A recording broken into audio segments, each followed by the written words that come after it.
이번 영상은 우수아이아 펭귄 투어 이야기입니다.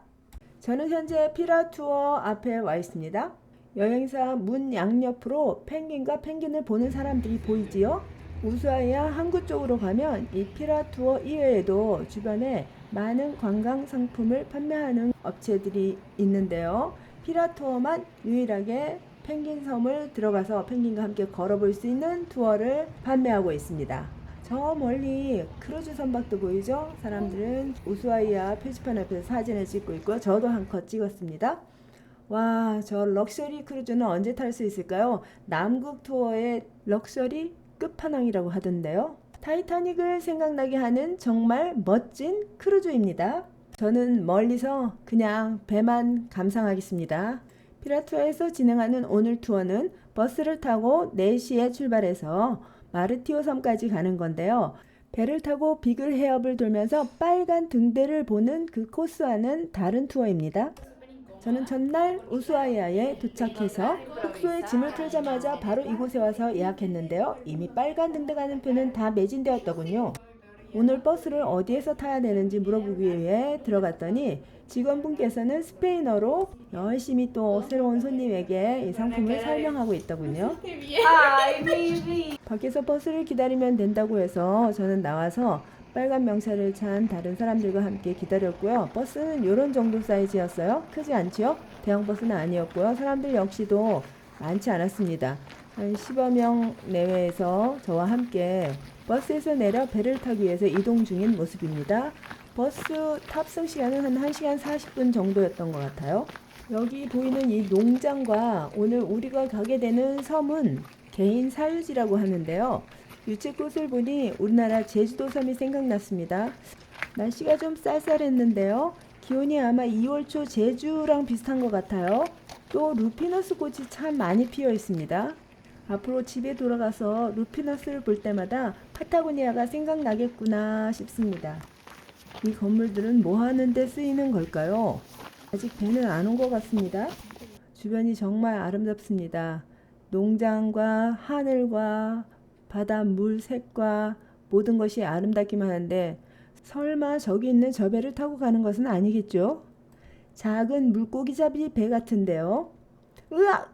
우리 이 배를 타고 가네요. 저기 제가 들어갈 수 있을까요? 제 걱정과는 상관없이 일단 사람들이 다 타자 배는 쏜살같이 달려갑니다. 빠르게 달리는 배 안에서 가이드는 손님들이 묻는 이런저런 질문에 아주 정성껏 큰 소리로 답을 해주고 있습니다. 사실 이 달리는 배의 모터 소리와 또 물소리 때문에 가이드가 하는 말은 제게 잘 들리지는 않았습니다. 포장을 씌워 비닐로 만든 창문 너머로 저기 펭귄들이 보입니다. 선장님께서 내릴 때 주의사항을 말씀하시는 중인데요. 저보고 어디에서 왔냐고 해서 제가 사우스 코리아라고 답했더니 머리 조심 하시더군요. 내릴 때 머리 부딪히지 않게 조심하라는 말씀이셨어요. 와, 펭귄이다. 펭귄섬 마르티오 섬은 사유지입니다. 1886년 이 지역에 최초로 정착한 영국인 성공의 선교사 토마스 브리지스가 원주민인 야간족과 정말 동고동락하며 그들의 언어사전까지 만드는 등 헌신적인 활동을 했답니다. 이에 아르헨티나 정부가 감사의 뜻으로 이 땅과 섬들을 가문에게 하사하였고요. 지금까지도 그 5대, 6대 호수들이 소유하고 관리하고 있답니다. 우리 팀보다 앞서서 둘러보고 나가는 팀이 보이네요. 우와, 정말 펭귄이 많죠? 대부분 마젤란 펭귄인데요. 지금 보이는 이 펭귄은 부리와 발이 오렌지색으로 확실히 구분이 되는데요. 바로 젠투 펭귄입니다. 이곳에는 마젤란 펭귄과 젠투 펭귄 두 종류가 있어요. 가이드가 하는 설명이 그런 내용입니다. 걸어가는 펭귄 좀 보세요. 아우, 뒤땅뒤땅 너무 귀여워. 속으로 내지른 소리이고요. 펭귄 놀라면 안 되니까 조용히 포즈만 취했습니다. 가이드는 우리들에게 펭귄이 놀라지 않도록 각별히 주의할 것을 요청했고요. 반드시 지정된 길로만 다녀야 한다는 안내를 했습니다. 섬의 생태계 파괴를 막기 위해 아르헨티나 정부 및 과학연구소와 협약하여 오직 지정을 받은 단 한 곳의 투어 회사에게만 허가를 내주어 운영하고 있습니다. 우리가 이용한 피라 투어죠. 하루 딱 제한된 인원만 섬에 걸어서 발을 디딜 수 있도록 엄격히 제한하여 운영하고 있는데요. 관광객이 많이 오면 돈을 많이 벌 수 있을 것 같은데 무분별한 관광으로부터 이 아름다운 생태계를 지켜내고자 한 땅 주인의 숭고한 노력이 깊은 울림을 줍니다. 펭귄 놀라지 않게 우리 조심 지정된 장소로만 걸어 다녀요. 사진 찍는 관광객들이 모두 스마일 할 뿐 절대 큰 소리를 내지 않았습니다.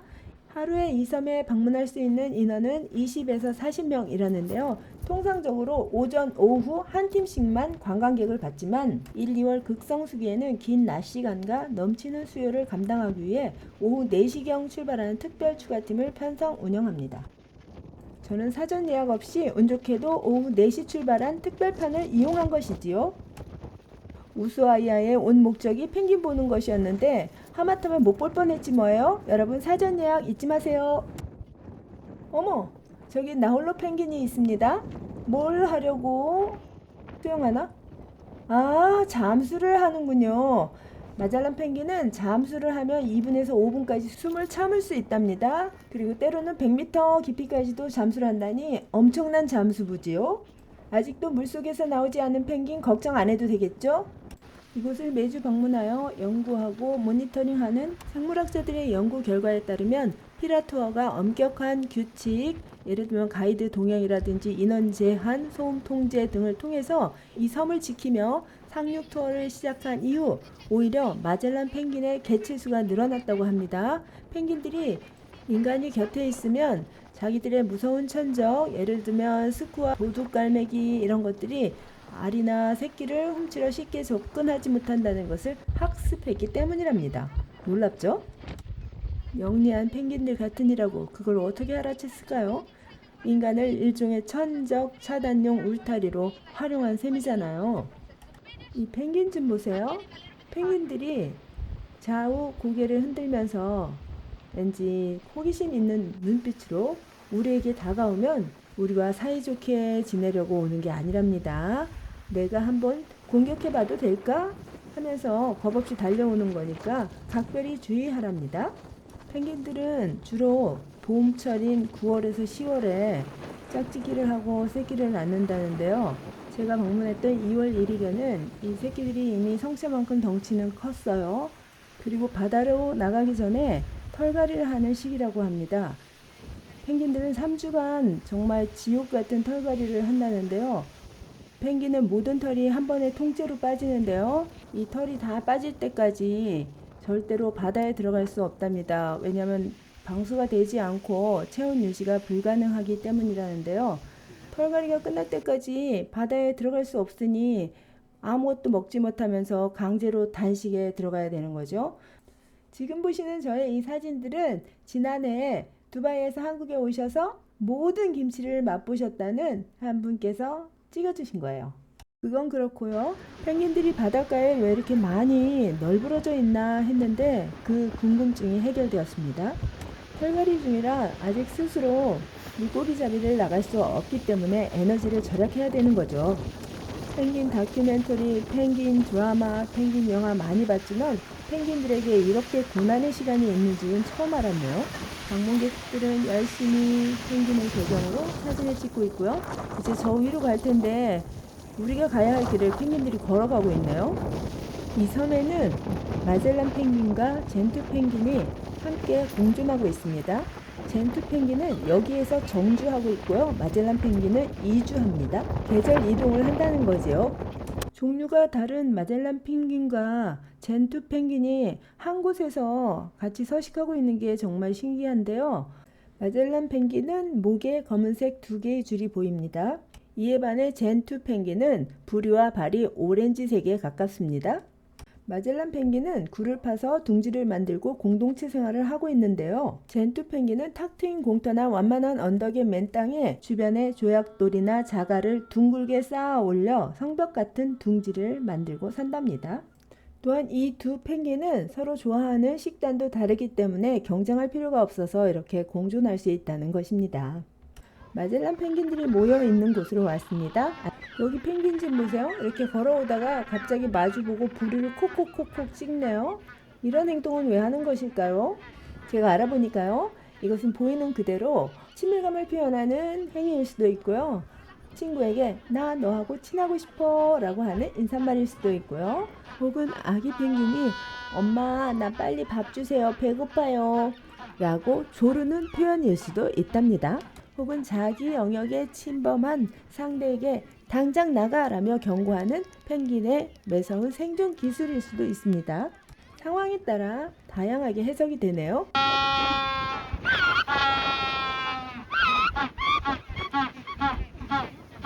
이 펭귄은 왜 이렇게 목청을 높여 소리를 지르고 있을까요? 돌아보니 이 펭귄만 그런 게 아니라 많은 펭귄들이 똑같은 행위를 하고 있네요.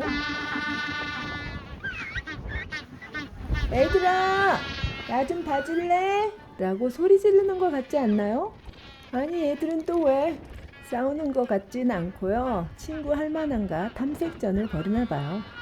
마젤란 펭귄은 이렇게 소리를 지르면서 자기 짝을 찾는다고 하네요. 소리를 지르고 그 소리를 듣고 찾아오는 파트너와 이제 한번 짝을 맺으면 평생을 함께하는 순정파이기도 하답니다. 해가 바뀌어도 많은 무리 속에서 이 소리를 듣고 자기 짝을 바로 찾는다니 정말 신기하지 않습니까? 아기 펭귄들이 보입니다. 특히 이 회색 털이 보슬보슬 달려있는 이 아이들이 더 어린 아기 펭귄이라고 합니다. 바닷가에서 본 마젤란보다 훨씬 더 어려 보이지요? 아직 어린 펭귄인데요. 동굴 옆에서 짝짓기를 흉내내고 있는데요. 이것은 정식으로 새끼를 낳기 위한 짝짓기가 아니라 아기들의 사회화 과정으로 친구와 엄마 아빠 놀이하는 것으로 이해하면 될 것 같습니다. 어머, 얘 좀 보세요. 어린 펭귄 한 마리가 우리들한테 호기심이 생겼을까요? 자꾸 사람들이 다니는 길로 와서 관광객 한 명을 자꾸 괴롭혔는데요. 우리는 손으로 만져도 안 되고 소리를 질러도 안 되니까 가이드 언니가 나섰는데요. 잘 우리 길에서 내보낼 수 있을까요? 얘 좀 보세요. 주저앉아서 나갈 생각을 안 하네요. 호기심이 아주 많고 용감한 어린 펭귄이네요. 이제 곧 돌아갈까요? 등을 돌리긴 했는데 돌아갈 생각이 없나 봐요. 그런데 넌 또 누구니? 아니야? 그냥 갈 거야? 안녕. 동굴을 파고 둥지를 튼 마젤란 펭귄들은 좀 더 안전해 보입니다. 하늘에서 천적이 날아오면 얼른 숨으면 될 것 같아요. 엄마 아빠 펭귄은 아침 일찍 나가서 저녁 8시경 돌아올 때까지 새끼들을 먹이기 위한 노력을 합니다. 엄마 아빠가 없는 사이에 어린 펭귄들은 이렇게 집단으로 모여 천적을 피하고 있습니다. 펭귄 어린이집입니다. 지금쯤 엄마 아빠는 바닷속에서 어린 아기들을 먹이기 위해서 열심히 물고기를 잡아먹고 있을 거예요. 펭귄 어미는 물고기를 물어다가 아기에게 주지 않습니다. 그 대신에 물고기를 먹어 반쯤 소화된 이유식을 전달해 주는데요. 물고 오다가 포식자들에게 뺏기는 것보다 훨씬 지혜로운 방법 같습니다. 여러분 알고 계셨을까요? 여기 아기에게 먹이를 주려고 일찍 돌아온 엄마가 있네요. 아기가 부리를 콕콕콕 찌으면서 엄마 빨리 밥 줘요 하고 조르는 것 같아요. 아이고 엄마가 입을 벌려주네요. 맛있게 다 먹고 난 아기는 또 콕콕콕 찌르면서 나 더 먹고 싶단 말이에요. 더 줘요 더 줘. 더 달라니까요. 어머 근데 엄마가 입을 안 벌리시네요. 됐으면 못 써요. 하늘에서 나르는 도둑갈매기가 와서 우리 먹이를 뺏을지 모른단 말이야. 조심해야지. 먹으려는 아기도 먹이는 엄마도 둘 다 힘들어 보입니다. 마젤란 펭귄에서도 보았던 것처럼 펭귄 어린이집인데요. 이곳은 펭귄들이 공동으로 육아 부담을 나누고 새끼들의 생존율을 높이기 위해 만들어낸 처절하게 지혜로운 자연의 시스템입니다. 언제든지 공격하려고 계속 날개짓하는 이 새들이 원하는 것은 어미가 펭귄 새끼들에게 주려고 하는 먹이입니다. 펭귄 알도 훔쳐간다네요. 갑자기 두 마리 새가 나는데 그 아래에서 두 마리 펭귄이 달아나기 시작합니다. 새의 움직임 때문에 놀라서 달아난다기보다는 조금 까불까불 개구장인 것 같은데요. 어머 여기 또 오른쪽에서 펭귄들이 뛰고 야단이네요. 저는 새똥을 맞아서 놀라서 그런가 했는데 자만 보니까 집단 속에서 안전함을 느끼니 저렇게 까불며 놀고 있는 것 같습니다. 펭귄들은 안전을 위해 이곳에 모여 있기는 하지만 각자 또 개별 활동을 하는 것 같습니다. 근데 뛰어다니고 야단법석인데요. 저쪽에 펭귄 한 마리가 난 더 이상 못 참겠어. 나 여기 나갈래. 기다려줘. 소리치는 것 같아요. 그리고 그때 다른 펭귄이 와서 왜 그래? 참아 참아 또 위로하는 것 같네요. 크루즈 선박은 아쉽게도 사람들만 태우고 멀어져 가네요. 젠투 펭귄 한 마리가 사람들에게 관심이 있는지 뒤뚱뒤뚱 이쪽으로 걸어오고 있습니다. 젠투 펭귄은 보통 때는 이렇게 수풀에서 지내다가 위험을 감지하면 서둘러 모두가 모인 곳으로 갑니다. 발과 부리가 오렌지색인 걸 보니 젠투 펭귄 맞네요. 옆모습도 아주 멋집니다. 꼬리가 마치 연미복을 입은 것 같아요. 풀숲에서 놀던 젠투 펭귄이 갑자기 서둘러 어디로 막 가고 있네요. 무슨 일이 생겼을까요? 위험 알림이라도 왔을까요? 어우, 잘 달려가네요. 옆에 마젤란 펭귄도 보이는데 아랑곳하지 않고 어디론가 계속 갑니다. 저 멀리에 우리가 타고 왔던 보트가 우리를 기다리고 있네요. 저 보트 처음에 봤을 때 깜짝 놀랐어요. 배를 타고 이런 보트라면 안 왔을 텐데 그 생각도 잠시 했는데요. 와서 보니 뭐 목숨 걸만합니다. 펭귄을 실물로 본다는 거 저는 정말 좋았습니다. 마지막으로 펭귄과 기념 촬영을 하겠습니다. 제가 잊을 뻔했는데요. 젠투 펭귄은 여기 보이는 조약들 중에서 가장 예쁜 것을 자기가 짝짓기 하고 싶은 파트너에게 준답니다. 그 파트너가 그 조약들을 받으면 이 둘의 관계가 성사되는 거예요. 일정을 마치고 배에서 내린 곳은 아까 배 타고 도착했던 곳 반대편입니다. 이 버스를 타고 다시 2시간쯤 달려서 시내로 돌아갑니다. 아까 이곳에 올 때는 제가 버스를 타자마자 잠이 들어서 풍경을 못 봤는데요. 이제 나가는 길에는 꼼꼼히 하나도 놓치지 않고 보려고 합니다. 농장들이 보이죠? 농장을 지나서 여기 불이 났었던 것 같은데 얼마 가지 않아서 버스가 멈췄습니다. 화장실이 필요하신 분은 이곳에서 내려서 잠시 볼일을 보고 가겠습니다. 가이드가 얘기했는데요. 실제로 이 버스를 처음 예약할 때도 이 자연 속에는 화장실이 없다는 사실을 여러 차례 강조해서 말씀하셨었습니다. 저는 아까 도착했을 때 그쪽에는 화장실 건물이 있었거든요. 거기서 볼일을 봤기 때문에 이번엔 자연 속에서 굳이 볼일을 보지 않아도 됐답니다. 사유지라는 걸 알 수 있게 담장이 쳐져 있는데요. 좀 가다 보니 이렇게 소들도 많이 보였습니다. 아르헨티나 소고기 유명하잖아요. 소들이 좁은 축사에서 자라는 것이 아니라 이렇게 드넓은 대지에서 자유롭게 방목하여 마음껏 풀을 뜯어먹고 사니 그 고기 맛이 좋을 수밖에 없을 것 같습니다. 그래서 사람들이 아르헨티나 오면 아사도 하면서 그 고기를 먹으려고 하는 것 같네요. 오늘 펭귄 투어는 이것으로 정리하겠습니다. 여러분도 저처럼 펭귄에 대한 새로운 사실을 몇 가지 알게 되었기를 바랍니다. 펭귄을 보기 위해 방문한 우수아이아, 제 기대를 넘어서 훨씬 아름다운 항구 도시였습니다. 우수아이아 여행은 이것으로 마무리하고요. 다음엔 엘 칼라파테에서 여러분 만나 뵙도록 하겠습니다. 그럼 차오.